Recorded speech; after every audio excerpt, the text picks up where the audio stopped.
টানা 7 দিন হয়ে গেল। আপনি কি দেশে আপনার এই মেধাবীরা যে রাস্তায় পড়ে আছে আপনি এতদিনেও খবর পেলেন না, নাকি খবর পেয়েও আপনি চুপ করে আছেন? কেন চুপ করে আছেন? আমরা প্রতিদিন আন্দোলনে যোগ দিচ্ছি, আশা করি চেয়ারম্যান স্যার এই ব্যাপারটা দেখবে, যৌক্তিকভাবে নিবে, আমাদের যৌক্তিক দাবিটা মেনে নিবে, যেন আমাদের এই পথে পথে আর ঘুরতে না হয়। প্রায় 30 বছর শেষ, এখন আমরা কোনো কিছু করতে পারছি না, বিয়েও করলাম না, তারপরে পড়ালেখা ঠিক মতো করছি না, একটা চাকরি আসা এতদিন স্বপ্ন দেখলাম, এবং স্যারে যেটা শুনলাম যে 4100 খাতা হারিয়েছে, সেই আতঙ্কের মধ্যে একটা আমরা আছি। এখন কোনো দিকে কোনো কুল পাচ্ছি না যে আমরা আসলে কোথায় যাব। 40-টা আশা ছিল যে আমাদের যারা আবেদন করছি তার থেকে বেশি পদ আসছে, 5200 জন আবেদন করেছি, 5700 পোস্ট এসেছে, অন্তত একটা চাকরি পাবো, সে আশাটা ছিল, কিন্তু স্যার সেই আশাটা নষ্ট করে দিল।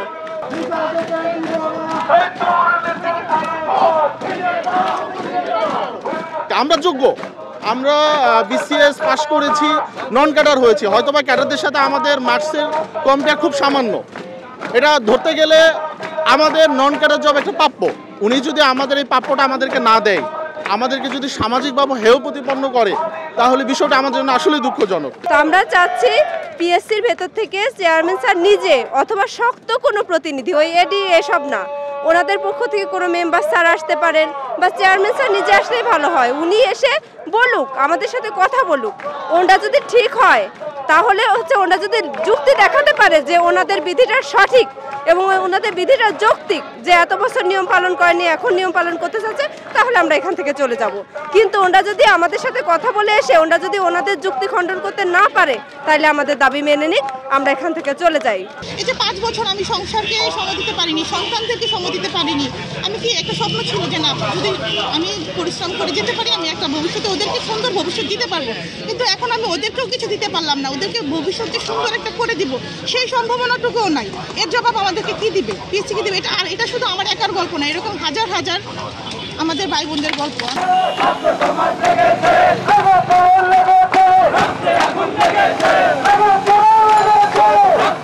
একটা চাকরির জন্য মানুষের কতই আশা প্রত্যাশা থাকে, একটা জবের জন্য দেখা যাচ্ছে নন ক্যাডারের সুপারিশ হবে দেখেই কিন্তু অন্যান্য জবগুলোতে অ্যাপ্লাই করছে না, কারণ এখান থেকে একটা চাকরি আসবে আমরা নিশ্চিত ধরে নিয়েছি। সমাধানের একটাই উপায় হচ্ছে পূর্ব নিয়মটা বহাল থাকতে হবে, কারণ যে কোনো জিনিস পরিবর্তন করতে গেলে একটা ধারাবাহিক প্রক্রিয়া পরিবর্তন করতে হয়, হঠাৎ করে গজা খিচুড়ি প্রক্রিয়াগুলো তো হবে না। স্যার একবার বলছে বিধির কথা, একবার বলছে প্রাপ্যতার কথা, এখন আবার আমাদের বলছে আমাদের থেকে বেশি সুপারিশ দিবে আমাদের বোঝানোর জন্য।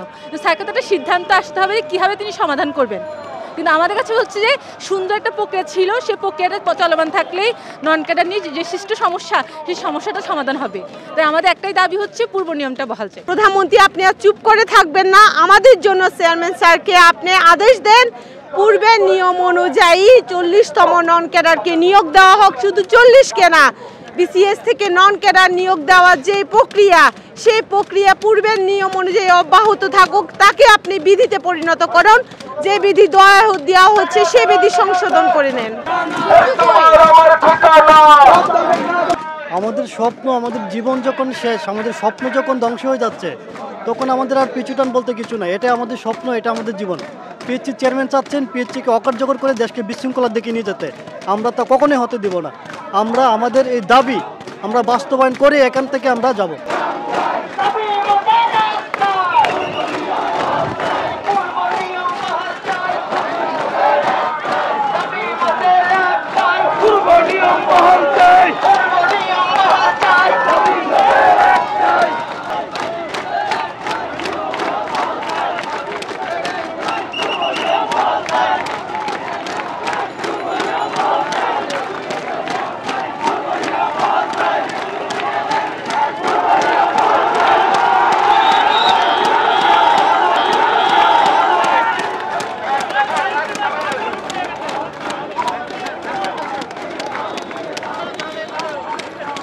সংবাদ, ফিচার ও অনুষ্ঠানের জন্য ভিজিট করুন সংবাদ প্রকাশের ওয়েবসাইট এবং যুক্ত থাকুন ফেসবুক পেজ ও ইউটিউব চ্যানেলের সঙ্গে।